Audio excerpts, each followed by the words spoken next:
Hello बच्चों, और कैसे बच्चे लोग? मस्त, मैं भी मस्त। चलिए आज के लेक्चर हम लोग स्टार्ट करते हैं। अब आज हम लोग क्या पढ़ने वाले हैं? आज हम लोग कुछ नया पढ़ने वाले हैं, क्योंकि अपना कॉन्सेंट्रेशन टर्म्स और उस पर ढेर सारे न्यूमेरिकल करके वो पार्ट को हमने फिनिश कर दिया। आज हम लोग नेक्स्ट टॉपिक पे आते हैं, और आज का हमारा टॉपिक है वेपर प्रेशर। क्या है बच्चों? Vapour pressure. तो चलिए यार, अब हम लोग लेट नहीं करते, हम लोग जल्दी से हेडिंग डालते हैं वेपर प्रेशर। वेपर प्रेशर को यार आगे से मैं शॉर्ट फॉर्म में वीपी लिखूंगा। क्या लिखूंगा बच्चा? VP, vapour pressure. अब वेपर प्रेशर क्या होता है सर? तो यदि मैं एक लेमन लैंग्वेज में बोलूं तो वेपर प्रेशर का मतलब प्रेशर एक्सर्टेड बाय वेपर। यानी वेपर कोई प्रेशर लगा रहा है तो उसी प्रेशर को मैं क्या कह दूंगा? वेपर प्रेशर कह दूंगा। बड़ा आसान लगता है, बट यदि मैं इसका थोड़ा साइंटिफिक डेफिनेशन पे आऊं तो वेपर प्रेशर को मैं इतने आसान वे में, इतने इजी वे में डिफाइन नहीं कर सकता, ठीक, क्योंकि बहुत सारा फिर मीनिंग जो है चेंज हो जाता है वेपर प्रेशर का, ठीक। तो इसीलिए वेपर प्रेशर का फिर साइंटिफिक डेफिनेशन क्या है उस चीज को हम लोग जान लेते। तो मैं डेफिनेशन पे आने से पहले मैं वेपर प्रेशर को अच्छे से एक्सप्लेन कर देता हूं, उसके बाद फिर हम लोग वेपर प्रेशर का डेफिनेशन पे आएंगे, ठीक। अब फिर आपको पता चलेगा कि वेपर प्रेशर में कौन कौन सी चीजों को ध्यान में रखना जरूरी है, क्या क्या बातें उनमें इंपॉर्टेंट है, ठीक। तो वेपर प्रेशर को समझने के लिए मैं सबसे पहले कंटेनर लेता हूं। क्या लेता हूं? कंटेनर। ध्यान इधर देना है, ठीक है ना, एकदम ध्यान से देखना तुम लोग। और इसके अंदर मैंने क्या रख दिया? पानी ले लिया। क्या रख लिया बच्चों? पानी ले लिया। कोई दिक्कत? कोई दिक्कत नहीं, बहुत अच्छी बात। चल अब मैं क्या करता हूं, इस कंटेनर को कवर कर दिया, ऊपर एक ढक्कन से ढक दिया, कोई दिक्कत नहीं। अब मैं यहां नीचे क्या करता हूं, इसको हीट करना स्टार्ट करता। यह क्या है? फ्लेम है।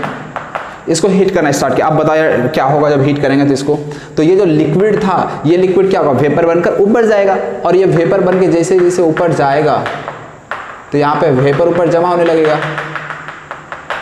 ठीक। इस तरह से इस वाले एरिया में जो ये लिक्विड यहीं तक था, इस इतने तक लिक्विड है, इसके ऊपर क्या दिख रहा है? वेपर दिख रहा है। अब आप लोग बताओ, ये स्टार्टिंग में क्या हो रहा होगा? स्टार्टिंग में ये लिक्विड जो था वो वेपर बनकर ऊपर जा रहा होगा, जा रहा होगा, जा रहा होगा, जा रहा होगा। लेकिन कुछ समय के बाद जब यहाँ वेपर काफी ज्यादा अमाउंट में जमा हो जाएगा तो क्या होगा बताओ यार? तो क्या होगा? तो वो जो वेपर दिख रहा है ना, वो वेपर भी वापस कंडेंस होकर लिक्विड में कन्वर्ट होने लगेगा। समझ आ रहा है मैं क्या बोलना चाह रहा हूं? पहले क्या हुआ? पहले ये लिक्विड वेपर में जा रहा है, जा रहा है, जा रहा है, जा रहा है। जब ऊपर इस वाले पार्ट में यदि वेपर काफी ज्यादा अमाउंट में जमा हो जाएगा, तो ज्यादा अमाउंट में यदि वेपर जमा हो जाएगा तो क्या होगा? खुद ही सोचो क्या होगा? वो वेपर आपस में कंडेंस होकर लिक्विड में कन्वर्ट होने लगेगा। देखे हो ना, बर्तन वर्तन में पानी हीट करते होगे, ऊपर यदि कवर किया हुआ होता है तो क्या होता है? पानी जाता है, फिर वो जो वेपर होता है वो वापस ड्रॉपलेट्स बनकर लिक्विड में कन्वर्ट हो जाता है। होता है कि नहीं होता है? तुम लोग यार जानते होगे इतना सारी बातें। तो यहाँ पे जो वेपर ऊपर कलेक्ट हो रहा है, तो वो वेपर जो कलेक्ट हुआ वो क्या किया? इस लिक्विड के सरफेस पे क्या कर रहा है? प्रेशर एक्सर्ट कर रहा है। वेपर है ना, हमें पता है यार, गैस क्या है? प्रेशर एक्सर्ट करता है। तो ये जो वेपर ऊपर है ये क्या है? गैस ही तो है। तो वो गैस क्या करेगा? इस लिक्विड के सरफेस पे प्रेशर एक्सर्ट करेगा। और ये नीचे से क्या हो रहा था? लिक्विड जो था वो ऊपर जा रहा था वेपर बनके। मतलब यहां पे मैं बोल सकता हूं दो तरह का प्रोसेस इन्वॉल्व है। इस पूरे प्रोसेस में दो तरह के प्रोसेस इन्वॉल्व है। एक प्रोसेस है एवापोरेशन, समझना यार तुम लोग ध्यान से समझना, और दूसरा प्रोसेस जो इन्वॉल्व है वो कंडेंसेशन।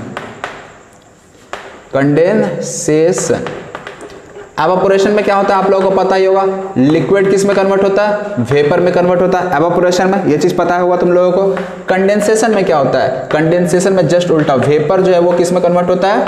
लिक्विड में कन्वर्ट होता है, ठीक। तो यहाँ पे जब ये लिक्विड वेपर में बनकर जा रहा था, इस प्रोसेस को हम क्या कहेंगे? एवापोरेशन कहेंगे। क्लियर है? चलो यार, और ये जो ऊपर जो वेपर जमा हो गया था वो जो नीचे आ रहा है, इस प्रोसेस को हम क्या कहेंगे?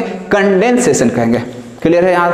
तो यहाँ से इतना समझ में आ गया कि यहाँ पे दो प्रोसेस इन्वॉल्व हो रहा है, एक तो एवापोरेशन है, दूसरा कंडेंसेशन। लेकिन एक चीज ध्यान रखना, कंडेंसेशन तुरंत स्टार्ट नहीं होता है।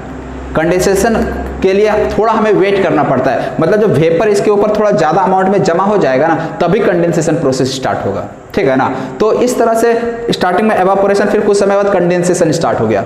अब देखो होता क्या, एवापोरेशन का मतलब क्या है? लिक्विड वेपर में जा रहा है। कंडेंसेशन का मतलब क्या? वेपर लिक्विड में आ रहा है। एवापोरेशन कंडेंसेशन, एवापोरेशन कंडेंसेशन, ये दोनों प्रोसेस क्या होता है? एक समय ऐसा आता है, एक समय ऐसा आएगा जिस रेट से एवापोरेशन हो रहा है, मतलब जिस रेट से लिक्विड वेपर में कन्वर्ट हो रहा है, उसी रेट से वेपर भी लिक्विड में कन्वर्ट होने लगता है। मतलब जो रेट ऑफ एवापोरेशन होता है वही रेट ऑफ कंडेंसेशन होने लगता है। मतलब दोनों rate of evaporation, rate of condensation both becomes equal at certain time. यहां तक समझ में आया? उम्मीद है यार आप लोगों को समझ में आएगा, तुम लोग होशियार बच्चों यार। तो इतना तो समझ में आ गया। तो अब बात आती है कि जो ये वेपर प्रेशर लगा रहा होगा, ध्यान से सुने, जो वेपर ऊपर जमा है ना, तो वो क्या हो रहा है, लगातार उस लिक्विड के सरफेस पे, देखिए ये लिक्विड का सरफेस है, इस लिक्विड के सरफेस पे प्रेशर लगाएगा कि नहीं लगाएगा? लगाएगा। तो जो ये वेपर जो ऊपर कलेक्ट है वो जो लिक्विड के सरफेस पे प्रेशर लगा रहा है, कब? When rate of evaporation and rate of condensation are equal. मतलब जब एवापोरेशन का रेट और कंडेंसेशन का रेट इक्वल था, उस केस में जो ये वेपर इस लिक्विड के सरफेस पे प्रेशर लगा रहा था, उस प्रेशर को हम लोग वेपर प्रेशर कहेंगे। समझ में आ रहा है हम क्या कहना चाह रहे हैं? समझ में आया क्या कहें? ये चीज को ध्यान देना। वेपर तो जैसे थोड़ा सा भी यदि ऊपर वेपर आया तो प्रेशर लगा ही रहा है। मान लो यार एक ड्रॉप पहले वेपर बना, तो वो जो एक ड्रॉप यहां से क्या हुआ होगा, पहले एक लिक्विड का एक ड्रॉप वेपर में कन्वर्ट हुआ होगा, फिर दूसरा ड्रॉप लिक्विड का वेपर में कन्वर्ट, तीसरा ड्रॉप लिक्विड का वेपर में कन्वर्ट हुआ। तो एक ड्रॉप भी जो ऊपर जा रहा है वो प्रेशर लगा रहा है, दूसरा ड्रॉप भी प्रेशर लगा रहा है, तीसरा ड्रॉप पे प्रेशर लगा रहा है, लेकिन उसको हम लोग वेपर प्रेशर नहीं कहेंगे। वेपर प्रेशर हम लोग टर्म कब यूज करेंगे? जब ये एवापोरेशन का रेट और जो ऊपर से कंडेंसेशन का रेट, जब ये दोनों बराबर हो जाएगा ना, तो ऊपर से जो लिक्विड के सरफेस पे प्रेशर लग रहा है ना, उसे हम लोग वेपर प्रेशर कहेंगे। समझ में आ रहा है किस तरह से ये चीज हो रहा है? समझ में आ गया? क्लियर है ना? बहुत अच्छी बात यार। कभी कभी तो लगता है अपन अच्छी भगवान है, चलो खुद से पूछो खुद से जवाब दो। दोनों काम मुझे खुद करना पड़ता है। कोई बात नहीं, आप लोग को समझ ना आए तो आप लोग जानते हुए क्या करना है, तुम लोग तुरंत पूछ लेना वहीं पे, ठीक है? हाँ, तो इस तरह से हम लोग समझ गए। तो अब इस चीज को यहाँ पे मैं थोड़ा केमिस्ट्री के टर्म में मैं क्या लिख सकता हूँ, इस चीज को समझना। यहाँ पे H2O लिक्विड है और ये क्या हो रहा है, H2O गैस है। देखो पहले क्या था, पहले की बात करता हूं मैं। पहले H2O लिक्विड से गैस में जा रहा था, मतलब ये वाला कौन सा प्रोसेस है, एवापोरेशन प्रोसेस है। समझ में आ रहा है ना? चल, कुछ समय के बाद क्या होगा, जो H2O गैस था वो भी लिक्विड में आ रहा है, मतलब ये कौन सा प्रोसेस, कंडेंसेशन, मतलब यहाँ एवापोरेशन कंडेंसेशन दोनों प्रोसेस चालू है। क्लियर?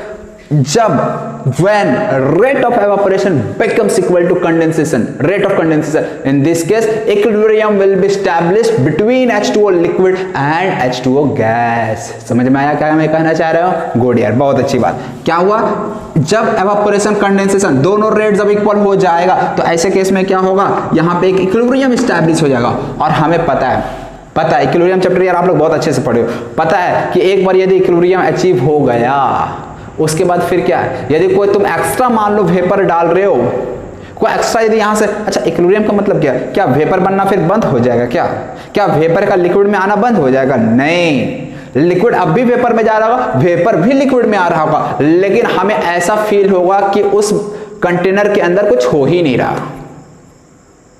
एक बार यदि इक्विलिब्रियम में आ गया तो जिस रेट से एवापोरेशन हो रहा है उसी रेट से कंडेंसेशन हो रहा है, मतलब उस समय भी लिक्विड वेपर में तो जा रहा है, वेपर भी लिक्विड में आ रहा है, लेकिन यदि हम देखेंगे ना सिस्टम को, तो सिस्टम में हमें कोई चेंज ऑब्जर्व ही नहीं होगा। क्यों नहीं ऑब्जर्व होगा? क्योंकि हमारा अब जो सिस्टम है, लिक्विड और जो वेपर है, वो दोनों इक्विलिब्रियम में आ चुका है। समझ रहे हो अच्छे से? बहुत अच्छी बात यार। तो इस तरह से यहां पे मैं इस इक्विलिब्रियम कांस्टेंट को एक नाम देते देता हूं Kp। क्या नाम दे दिया? Kp। अब Kp यदि यहां पे नाम दे रहा हूं तो बताओ, यहां पे ये गैस है तो पार्शियल प्रेशर यूज करना पड़ेगा। प्रेशर किसका? H2O गैस का। अब क्या यहां पे भाई नीचे में भी आता है, तो नीचे में क्या लिक्विड का हम लोग कभी लिखते हैं प्रेशर को? कभी लिखते हैं? बताओ, नहीं लिखते हैं ना। तो इसीलिए हम यहाँ पे Kp = PH2O गैस लिखकर छोड़ देंगे। समझ में आ रहा है? तो ये जो PH2O है ना, इसको हम लोग क्या बोलेंगे? Partial pressure of H2O gas और H2O वेपर। क्या बोलेंगे इसे? Partial pressure of H2O gas और partial pressure of H2O vapour बोलेंगे। तो इस तरह से Kp और PH2O के बीच एक रिलेशन हम लोग देख लिए। इसका भी आगे यूज इंपॉर्टेंस आएगा, तो उस पर हम लोग बाद में आएंगे। पहले हम लोग वेपर प्रेशर को डिफाइन कर लेते हैं। तो उम्मीद है यार वेपर प्रेशर आप लोग समझ गए होगा बहुत अच्छे से। चलिए यार एक बार डिफाइन कर लेते हैं किस तरह से हम वेपर प्रेशर को डिफाइन करेंगे। वेपर प्रेशर क्या होता है? चलिए यार एक बार डेफिनेशन ध्यान से सुन लेना। Vapour pressure may be defined as the pressure exerted by the vapour. क्या बोले? ध्यान से सुनो। Vapour pressure may be defined as the pressure exerted by the vapour above the liquid surface when vapor phase and liquid phase are in equilibrium with each other। समझे? मतलब यहाँ पे हमें ये तो पता है वेपर प्रेशर हम किसे कह रहे हैं, किसे कह रहे हैं, जो वेपर जो ऊपर कलेक्ट है वो वेपर जो इस लिक्विड के सरफेस पे जो प्रेशर लगा रहा है उसे ही वेपर प्रेशर कह रहे हैं। लेकिन बस एक कंडीशन इसमें ऐड हो गया। कंडीशन क्या है, जब वेपर फेज और लिक्विड फेज दोनों आपस में इक्विलिब्रियम में हुआ। क्लियर। तो अब मैं डेफिनेशन को लिख देता हूं, ठीक। तो vapour pressure may be defined as the pressure exerted by the vapor of liquid by the vapor above the liquid surface, above the liquid surface when vapor phase and liquid phase are in equilibrium। मतलब समझ में आया, सब कुछ एकदम crystal clear है कि नहीं है, बिल्कुल यार सही। चल तो देख फिर से एक बार देख लो, vapour pressure may be defined as the pressure exerted by the vapour above the liquid surface. Vapour pressure कहां लग रहा है, above the liquid surface when vapour phase and liquid phase both are in equilibrium with each other. Clear. Short में यदि हम कहना चाहें तो हम डायरेक्ट ऐसा भी लिख सकते हैं। मान लो यार इतना बड़ा डेफिनेशन मान लो याद नहीं हो रहा तो यार इतना समझ लेना, इन इक्विलिब्रियम, इक्विलिब्रियम में क्या होता है, pressure exerted by vapour above the liquid surface, above the liquid surface।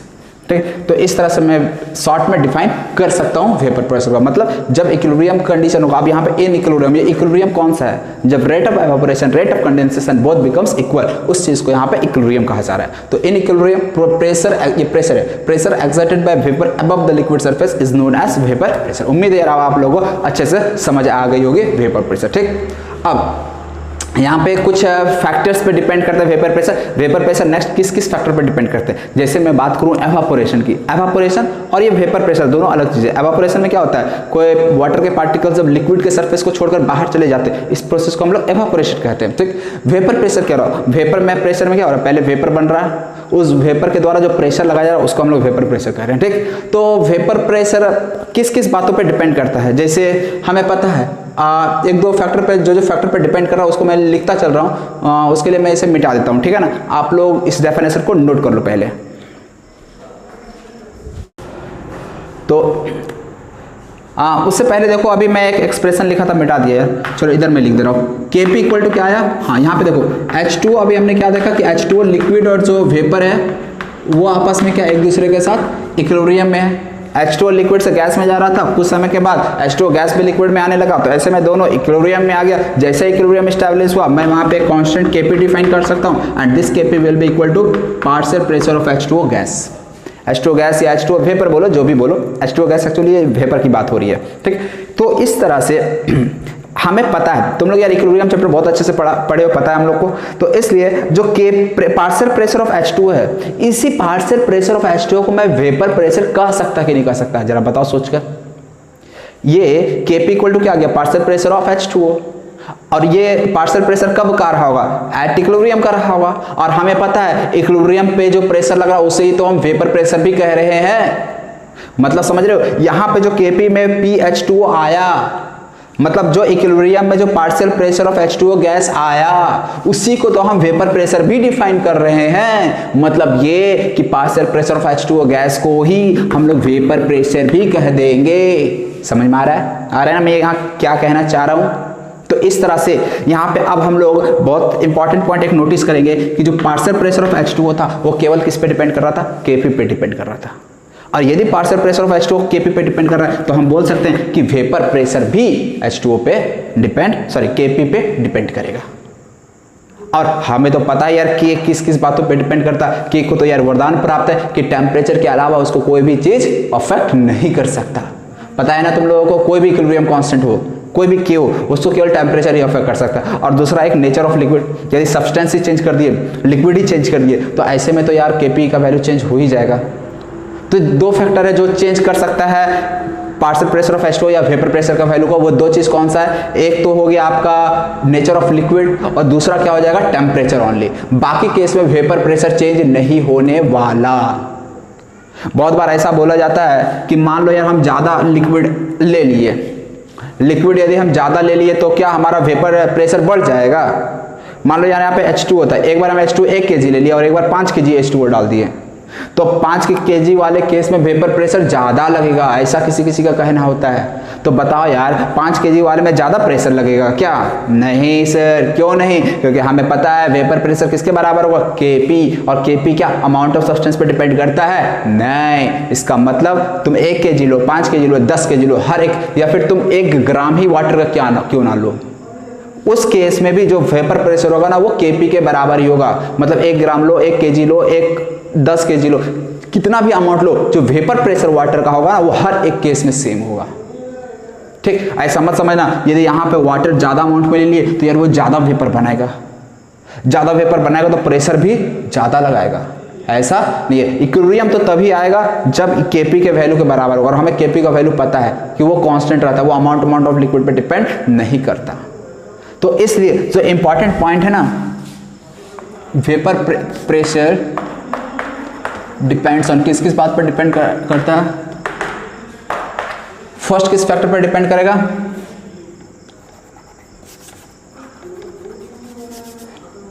Vapour pressure किस किस बात पर डिपेंड करेगा? देखो, पहला नेचर ऑफ लिक्विड, यदि मैं वाटर के जगह पे कोई दूसरा सब्सटेंस यहाँ पे ले लूँ, कोई दूसरा वेपर बनाता हुआ वैसा सब्सटेंस ले लूँ, तो ऐसे केस में K का वैल्यू चेंज हो जाएगा यार। K तो अलग अलग सब्सटेंस के लिए अलग अलग होता है ना, तो इसलिए पहला फैक्टर तो हो गया नेचर ऑफ लिक्विड, और दूसरा फैक्टर क्या हो जाएगा, टेम्परेचर, क्योंकि हमें पता है K टेम्परेचर चेंज होने से K चेंज हो जाता है, और यदि K चेंज हो गया तो फिर ये दोनों भी चेंज हो जाएगा। अब टेम्परेचर पे किस तरह से चेंज करता है, तो यार तुम लोग खुद से सोचो, यदि टेम्परेचर हम बढ़ा दिए, यदि हम टेम्परेचर बढ़ा दिए तो वेपर ज्यादा बनेगा कि कम बनेगा? बताओ, टेम्परेचर बढ़ा दिए तो वेपर ज्यादा बनेगा, और यदि वेपर ज्यादा बना तो ऐसे केस में प्रेशर भी ज्यादा लगेगा। इसका मतलब टेम्परेचर के बढ़ने से वेपर प्रेशर बढ़ जाएगा। समझ में आ रहा है ना क्या कहना चाह रहे हैं? वेरी गुड यार। तो लिखना हो तो लिख लेना यहाँ पे, टेम्परेचर यदि इंक्रीज किया तो ऐसे केस में वेपर प्रेशर भी जो है वो इंक्रीज करेगा, एंड वाइस वर्सा। मतलब टेम्परेचर फिर डिक्रीज किया तो वेपर प्रेशर भी डिक्रीज करेगा। समझ में आ रहा है? बहुत अच्छी बात। तो ये वेपर प्रेशर दो चीज पर डिपेंड करता है। बहुत बार कंफ्यूज करने के लिए ऐसा बोल दिया जाता है कि मान लो यार इस कंटेनर का साइज हम चेंज कर दिए, सरफेस एरिया हम बढ़ा देते हैं इस लिक्विड का सरफेस का, तो सरफेस एरिया बढ़ा देने से एवापोरेशन का रेट बढ़ जाता है। ये बात सही है। तुम लोग बचपन में पढ़े होगा 9th क्लास में कि जो रेट ऑफ एवापोरेशन है वो सरफेस एरिया पे डिपेंड करता है। कंटेनर की शेप का इस चीज पे भी डिपेंड करता है। मान लो यार सरफेस एरिया हम बढ़ा दिए कंटेनर का साइज चेंज करके, वॉल्यूम चेंज करके, तो ऐसे में क्या होता है, ज्यादा से ज्यादा वेपर बनता है, तो ऐसे केस में एवापोरेशन का रेट फास्ट हो जाता है। लेकिन क्या वेपर प्रेशर भी चेंज हो जाएगा सरफेस एरिया बढ़ा देने से, वॉल्यूम ऑफ कंटेनर बढ़ा देने से? ऐसा है? नहीं, बिल्कुल नहीं। क्यों? क्योंकि ये केवल दो ही चीज पर डिपेंड करता है, टेम्परेचर एंड प्रेशर। क्योंकि वो तभी जाकर इक्विलिब्रियम, देखो हम लोग ऐसा क्यों हो रहा है थोड़ा समझना, ऐसा इसलिए हो रहा है ना, वेपर प्रेशर को हम कैसे डिफाइन कर रहे हैं, कब डिफाइन कर रहे हैं? वेपर प्रेशर को हम डिफाइन कर रहे हैं जब vapour and liquid both are in equilibrium. तो इक्विलिब्रियम तो यार तभी आएगा जब यहाँ पे एवापोरेशन और कंडेंसेशन का रेट इक्वल होगा। तो वो तुम अमाउंट कुछ भी लो, कम लो, ज्यादा लो, या तुम सरफेस एरिया कितना भी ले लो, वो जो इक्विलिब्रियम में आना है ना, वो जब एक स्पेसिफिक अमाउंट, एक पर्टिकुलर अमाउंट यहाँ और यहाँ जब जमा हो जाएगा ना, तभी वो इक्विलिब्रियम में आएगा। तो इसीलिए कोई चीज है तुम्हारा सरफेस एरिया बढ़ा दिया, अमाउंट ऑफ लिक्विड बढ़ा दिया, तो इससे कोई फर्क नहीं पड़ता। जब इक्विलिब्रियम में आना है तो हर केस में उसी समय पे वो इक्विलिब्रियम में आएगा, और ऐसे में Kp का वैल्यू सेम रहेगा, इसलिए partial pressure of H2O and vapour pressure दोनों सेम रहेगा। ठीक, तो इसीलिए यहाँ पे मैं लिख सकता हूँ कि वेपर प्रेशर जो है वो ये फैक्टर पे डिपेंड नहीं करता, does not depend on surface area of liquid,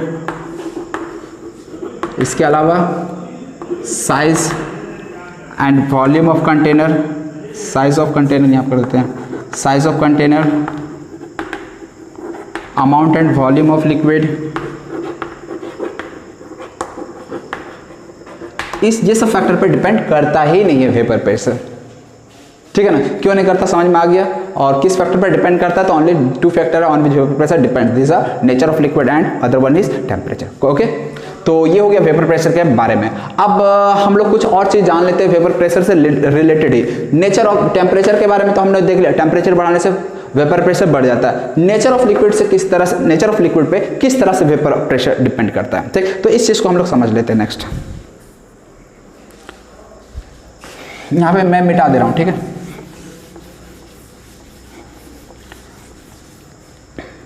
चलो तो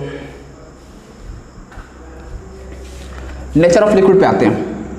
नेचर ऑफ लिक्विड पे देखो किस तरह से डिपेंड करेगा। मान लो हमारे पास एक H2 है, दूसरा C2H5OH है, ठीक है ना। इसको हम 1 कह देते हैं, इसको 2 कह देते हैं। अब तुम्हें बताना है कि इस दोनों में वेपर प्रेशर कहाँ ज़्यादा होगा। तो देखो, यदि मैं H2O का सैंपल लिया हूँ, H2O लिक्विड लिया हूँ और एक कंटेनर में इथेनॉल लिया हूँ, तो अब तुम लोग पहले यार एक चीज मुझे बताओ, यदि कहीं मॉलिक्यूल के बीच स्ट्रॉन्गर इंटरेक्शन है, क्या बोला, यदि कहीं लिक्विड के बीच स्ट्रॉन्गर इंटरेक्शन है, मतलब एक मॉलिक्यूल दूसरे मॉलिक्यूल को खूब जोर से एक दूसरे को खींच रहा है, तो ऐसे में वो लिक्विड वेपर में जा पाएगा। मान ले यार यहाँ पे जो मॉलिक्यूल है ना, यहाँ पे मॉलिक्यूल ये एक दूसरे को खूब जोर से एक दूसरे को खींच रहा है, तो ऐसे में ये दोनों वेपर बन के उड़ पाएगा नहीं, ये एक दूसरे को जाने ही नहीं देगा, अपने से दूर होने ही नहीं देगा। लेकिन जहां इस दोनों के बीच में थोड़ा सा अट्रैक्शन कम हुआ, तो फिर यार भागने का चांस जो है ना वो ज्यादा हो जाएगा। समझ रहे हो, मतलब यदि इंटरेक्शन वीक है तो वो वेपर आसानी से बनाएगा, लेकिन इंटरेक्शन स्ट्रांग है तो वो वेपर कम बनाएगा। तब समझ में आ गया होगा यार वेपर प्रेशर कहाँ ज़्यादा होने वाला है, कहाँ कम होने वाला है। तो ऐसा हम बोल सकते हैं, यदि मॉलिक्यूल के बीच इंटरेक्शन कम है तो वेपर प्रेशर ज़्यादा होगा। क्यों? क्योंकि ज़्यादा से ज़्यादा वेपर बनेगा। और यदि इंटरेक्शन स्ट्रांग है तो वेपर कम, मतलब वेपर प्रेशर भी कम। अब आप लोग को बताएं, H2O और इथेनॉल, इस दोनों में वेपर प्रेशर किसका ज़्यादा होगा, किसका ज़्यादा होगा, देख के बताओ। तो यहाँ पे हम बोल सकते हैं H2O के केस में क्या हो रहा है, H2O केस में HOH यही है ना। यहाँ पे देख रहे हो, इस दोनों हाइड्रोजन H बॉन्डिंग कर सकता है, ये वाला भी HH, ये वाला भी HH बॉन्डिंग कर सकता है।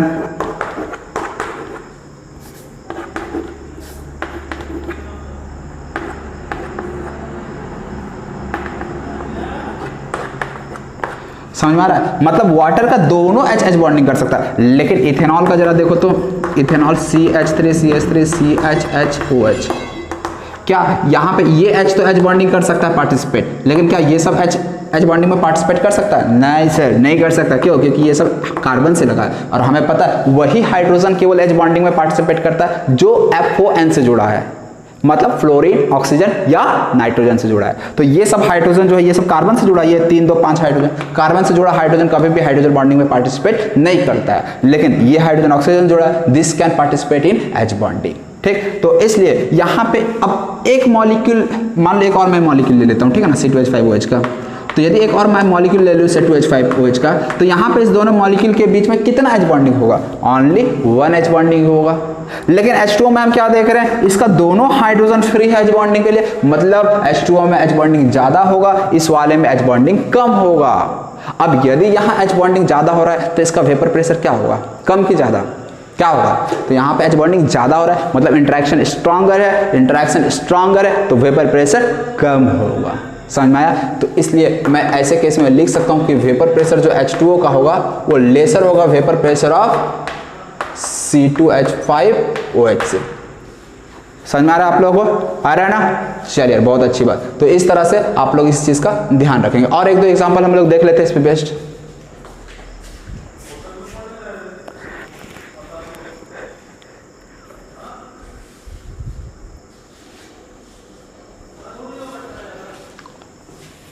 इधर मिटा देता हूं यार। हाँ, एक और एग्जांपल चलो देख लेता हूं यार। मान लो CH3OH है, यहाँ पे CH2OH है, और यहाँ पे CH2CH2, यहाँ OH, यहाँ पे भी OH और यहाँ पे भी OH है। क्लियर? अब आप लोग बताओ यार, 1 2 3 इस तीनों में, ठीक है ना, 1 2 3 इस तीनों में वेपर प्रेशर कहाँ सबसे ज्यादा होगा, ये आप लोग को बताना है। तो क्या देख रहे हैं, यहाँ पे एक ही OH लगा हुआ है, मतलब केवल ये हाइड्रोजन एक ही H यहाँ पे H बॉन्डिंग में पार्टिसिपेट करने वाला है। इसका नाम क्या होता है? इसका नाम एथिलीन ग्लाइकोल होता है, ठीक है ना। मैं लिख देता हूँ एथिलीन ग्लाइकोल। इसका नाम क्या होता है? ग्लिसरॉल। इसका नाम ग्लिसरॉल। और ये तो जानते हो मिथेनॉल। तो यहाँ पे क्या देख रहे हैं, एक ही H केवल O से जुड़ा है, मतलब यहाँ एक ही हाइड्रोजन H बॉन्डिंग करेगा। यहाँ पे ये भी हाइड्रोजन, ये भी हाइड्रोजन, मतलब यहाँ पे 2 H बॉन्डिंग होगा। यहाँ पे ओनली 1 H बॉन्डिंग होगा और यहाँ पे 3 H बॉन्डिंग होगा। अब आप लोग समझ गए होंगे सबसे ज्यादा वेपर कहाँ बनने वाला है, जहाँ इंटरेक्शन सबसे कम है, और कम कहाँ है, इस वाले में। इसलिए यहाँ पे क्या होगा, वेपर सबसे कम, सॉरी सबसे ज्यादा बनेगा, यहाँ वेपर सबसे कम बनेगा। मतलब यदि इसको 1, इसको 2 और इसको 3 कर दूं तो 1 का वेपर सबसे ज्यादा, 2 का, फिर 3 का, ये वेपर प्रेशर। समझ में आया? तो इस तरह से मैं एक नोट करके पॉइंट लिख सकता हूं, वेपर प्रेशर जो होता है ना वो इनवर्सली प्रोपोर्शनल होता है force of attraction among molecules और बिटवीन मॉलिक्यूल्स। यानी जहां फोर्स ऑफ अट्रैक्शन ज्यादा होगा, यदि फोर्स ऑफ अट्रैक्शन ज्यादा होगा तो वेपर प्रेशर कम, और फोर्स ऑफ अट्रैक्शन कम तो वेपर प्रेशर ज्यादा होगा। समझ में आ रहा है? ठीक, तो फिलहाल आप लोग ये चीज नोट कर लो, और हम लोग अब इसके आगे की कहानी अगले लेक्चर में देखेंगे। ठीक, तो अभी के लिए मैं वीडियो यहीं पे समाप्त करता हूँ। वीडियो देखने के लिए thank you and bye bye.